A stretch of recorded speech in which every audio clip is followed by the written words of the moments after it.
नमस्कार बच्चों, आप लोग प्रसन्न हैं और इसी प्रसन्नता के साथ आज हम शुरू करते हैं हिंदी विशिष्ट कक्षा 10वीं काव्यखंड।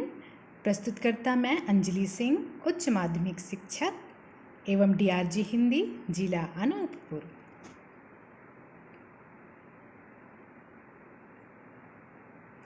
आज हम पढ़ेंगे बच्चों नीति अष्टक।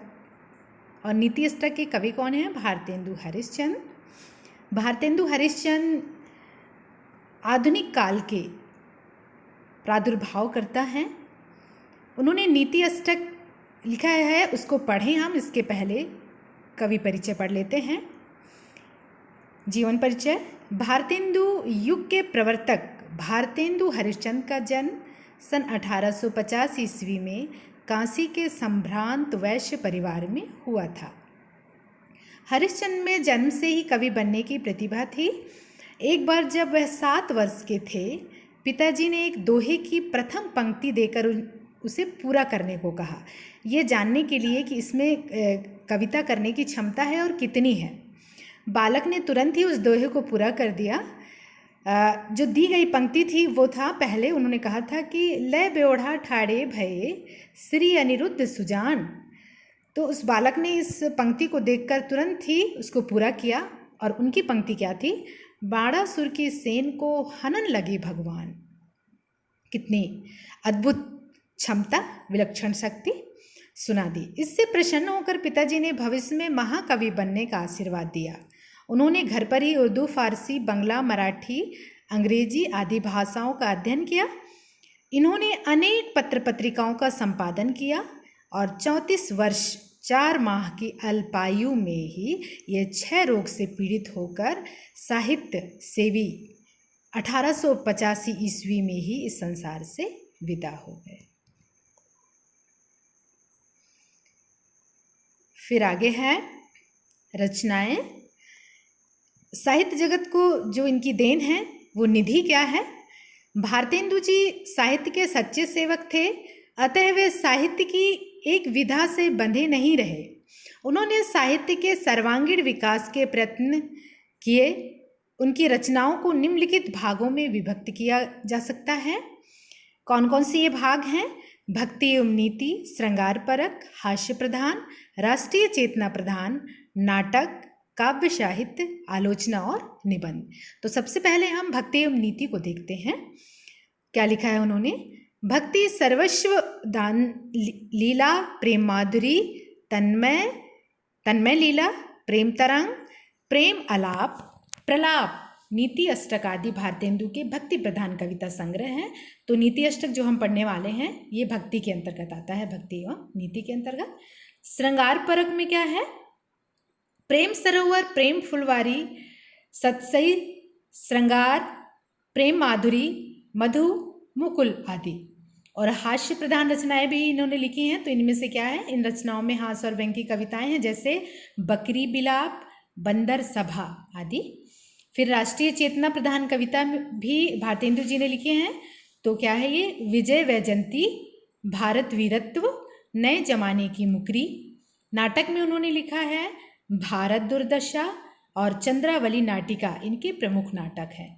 काव्य साहित्य हमारी हठ और सीलमती। आलोचना और निबंध इन्होंने लिखा है स्वर्ग में विचार सभा, सूर और जयदेव के बारे में इन्होंने आलोचनात्मक निबंध लिखे हैं। तो ये थी इनकी रचनाएं। इनकी काव्यगत विशेषताएं क्या हैं? सबसे पहले भाव पक्ष आता है। तो युग दृष्टा एवं प्रेरक रचनाकार भारतेंदु ने विविध विषयों पर काव्य सृजन किया। आपने ब्रजभाषा की परंपरा का निर्वाह करते हुए भक्ति एवं श्रृंगार पर कविताएं लिखी। आपके काव्य में राष्ट्रीयता एवं जन जागरण का स्वर भी मुखरित हुआ। समाज तथा शासन की बुरी बातों पर उन्होंने करारे प्रहार किए। आपने हास्य, व्यंग्य, नीति संबंधी आदि उत्कृष्ट काव्य का सृजन किया। कला पक्ष क्या है? भारतेंदु जी ने व्यवहारिक ब्रजभाषा में काव्य रचना की। सहज, सरल तथा मुहावरेदार भाषा में प्रतिपादन करके आपने अपनी बात जनसामान्य तक पहुंचाई। आपने कविता, शवैया, कवित्त है, सवैया, दोहा, रोला, छप्पै आदि छंदों का प्रयोग किया। भारतेंदु के काव्य में अलंकारों का सहज स्वाभाविक प्रयोग हुआ है। रूपक, उपमा, यमक, उत्प्रेक्षा, अनुप्रास आदि अलंकारों की शोभा आपके काव्य में देखी जा सकती है। अब साहित्य में क्या स्थान है? वैसे तो हम जान गए हैं ना कि भारतेंदु हरिश्चंद्र आधुनिक युग के, भारतेंदु युग के सर्वश्रेष्ठ कवि हैं, लेखक हैं या युग दृष्टा हैं। भारतेंदु हरिश्चंद्र एक युग निर्माता साहित्यकार थे। उन्होंने साहित्य को नवीन दिशा देने का सराहनीय कार्य किया। आधुनिक युग का सूत्रपात करने वाले भारतेंदु के योगदान को चिरकाल तक स्मरण किया जाएगा। अब हम पढ़ेंगे संदर्भ, प्रसंग सहित पद्यांशों की व्याख्या। ये चित्र है, वो किनके चित्र हैं, किनके हैं ये? भारतेंदु हरिश्चंद्र जी के। सबसे पहला नीति अष्टक में, मान्य योग नहीं होत को कोरो पद पाय, मान्य योग नर तेजे केवल परहित जाय, केवल परहित जाय। संदर्भ, संदर्भ में दो बातें आती हैं, कविता का नाम और कवि का नाम, है ना। तो शीर्षक नीति धारा के अंतर्गत नीति अष्टक, कवि का नाम भारतेंदु हरिश्चंद्र। इसमें प्रसंग क्या है? इस कविता में कवि ने परहित के महत्व को स्पष्ट किया है। परहित मतलब दूसरों की हित या भलाई को स्पष्ट किया है, महत्व को। अब व्याख्या क्या है? मान्य योग नहीं होत को कोरो पद पाए। कवि कहते हैं कि मात्र उच्च पद पा लेने से व्यक्ति सम्माननीय नहीं हो जाता। कोरो पद पाए, मान्य योग नरते जे केवल परहित जाए, दूसरों की भलाई करने से ही मनुष्य सम्मान के योग्य होता है। बहुत अच्छी बात कही है कवि ने। अब विशेष क्या है? बोलचाल की व्यवहारिक ब्रजभाषा का प्रयोग किया गया है, परोपकार के महत्व का प्रतिपादन किया है, यहाँ पे किया गया है। फिर है, बिना एक जिए के भये चली है अब नहीं काम, तासो कोरो ज्ञान तजी उठहु छोड़ी विश्राम, उठहु छोड़ी विश्राम। तो इसको हमको सस्वर पढ़ना है, आप लोगों को भी पढ़ना है बच्चों। अब संदर्भ क्या है? शीर्षक नीति धारा के अंतर्गत नीति अष्टक, कवि का नाम भारतेंदु हरिश्चंद्र। प्रसंग क्या है? इस कविता में कवि ने पारस्परिक एकता के लिए सक्रिय होने की आवश्यकता पर बल दिया है। अब इसका हम अर्थ समझें। बिना एक जिए के भय चलिए अब नहीं काम। कवि कहते हैं कि सभी भारतवासियों के हृदय एक हुए बिना अब काम नहीं चल सकेगा, इसलिए तासो कोरो ज्ञान तजी उठहूँ छोड़ी विश्राम। इसलिए कोरा ज्ञान, कोरी ज्ञान, नीली लिखा हुआ है, नीरी ज्ञान की बातें त्याग कर तथा विश्राम छोड़कर राष्ट्रीय एकता के लिए सभी उठ खड़े हों। ठीक है। इसका विशेष क्या है? भावात्मक एकता के प्रति सचेत किया गया है, सरल सुबोध ब्रजभाषा का प्रयोग किया गया है और दोहा छंद का प्रयोग हुआ है। फिर तीसरा है हमारा, बैर फूट ही सो भयो सब भारत को नास, तब न छाड़त याहि सब बंधे मोह के फास, बंधे मोह के फास। तो ये था हमारा तीसरा दोहा नीति अष्टक से। संदर्भ है, शीर्षक का नाम क्या है? कविता का नाम नीति धारा, कविता नीति अष्टक, कवि का नाम भारतेंदु हरिश्चंद्र। इस पद में कवि ने आपसी शत्रुता, फूट आदि से राष्ट्रीय एकता के प्रति सजग रहने का संदेश दिया है। इसकी व्याख्या क्या है? कवि कहते हैं कि सोने की चिड़िया कही जाने वाले भारत का विनाश स्वार्थ प्रेरित शत्रुता एवं फूट के कारण ही हुआ है। बैर फूट ही सो भयो सब भारत को नाश। कवि क्या कहते हैं कि इस भारत को किस नाम से जानते थे? सोने की चिड़िया के नाम से जानते थे। वही भारत का विनाश किस कारण से विनाश हुआ? स्वार्थ प्रेरित शत्रुता एवं फूट के कारण ही हुआ है। दुख की बात है कि तब भी सब लोग तबहू न छाड़त या ही सब बंधे मोह के फांस। दुख की बात यह है कि तब भी सब लोग अपने स्वार्थ के फंदे में बंधे हैं, वह इस सत्यता और दुख की भावना को नहीं त्याग रहे हैं। अब इसमें विशेष क्या है? बैर लिखा है, ये बैर है बच्चों। बैर एवं फूट के त्याग पर बल दिया गया है। बैर और फूट को त्याग देना चाहिए, है ना। एकता की भावना, आपसी एकता की भावना पर बल दिया गया है।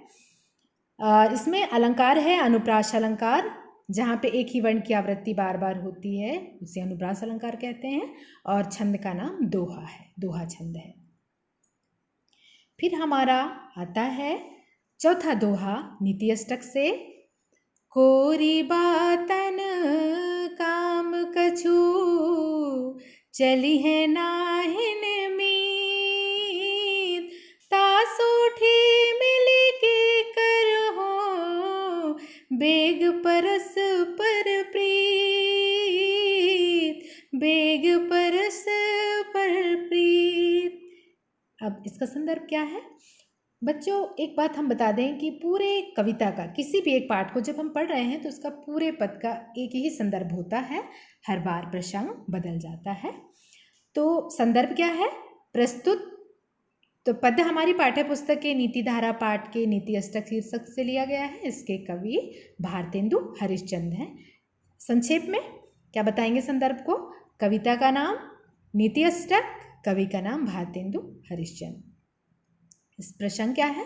प्रस्तुत पद में कवि ने इन्हें आपसी प्रेम भावना की स्थापना पर बल दिया है। अब व्याख्या क्या है? कवि कहते हैं कि हे मित्र, निरी बातों से कुछ भी काम नहीं चल पाएगा, कोरी बातों से कुछ भी काम नहीं चल पाएगा।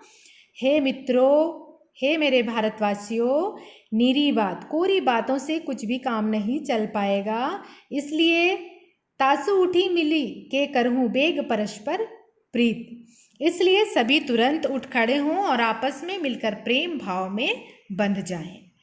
इसका विशेष क्या है? सरल सुबोध ब्रज भाषा का प्रयोग हुआ है। इस बात की पुष्टि की गई है कि संगठन में शक्ति होती है और जो अलग अलग रहता है वो बिखर जाता है, उसका कोई भी काम पूर्ण नहीं हो पाता। और इसका अलंकार अनुप्रास अलंकार है और छंद दोहा। फिर हमारा पांचवा दोहा क्या है नीति अष्टक का? निज भाषा निज धर्म निज मान कर्म व्यवहार, सब बढ़ावहु बेग मिली कहत पुकार पुकार,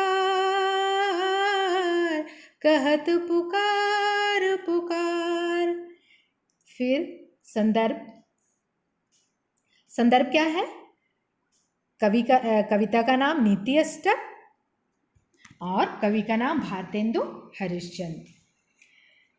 प्रसंग, इस कविता में कवि ने अपनी भाषा, अपने धर्म, अपने मान आदि के विकास के प्रति जागरूक किया है। इसका अर्थ क्या है? निज भाषा, निज धर्म, निज मान कर्म व्यवहार। भारतेंदु हरिश्चंद्र पुकार पुकार के कह रहे हैं कि अपनी भाषा, अपने धर्म, अपने स्वाभिमान, अपने कर्म तथा व्यवहार का सभी मिलकर के शीघ्र अतिशीघ्र विकास करें। निज भाषा, निज धर्म, निज मान कर्म व्यवहार सबे बढ़ावहु बेग मिली, है ना। कहत कहत पुकार, तो कहत कहत पुकार से शुरू हुआ है। इसका अर्थ भारतेंदु हरिश्चंद्र पुकार पुकार कर कह रहे हैं कि अपनी भाषा, अपने धर्म, अपने स्वाभिमान, अपने कर्म तथा व्यवहार का सभी मिलकर शीघ्र अतिशीघ्र विकास करें। विकास क्या है बच्चों? इसमें विशेष क्या है?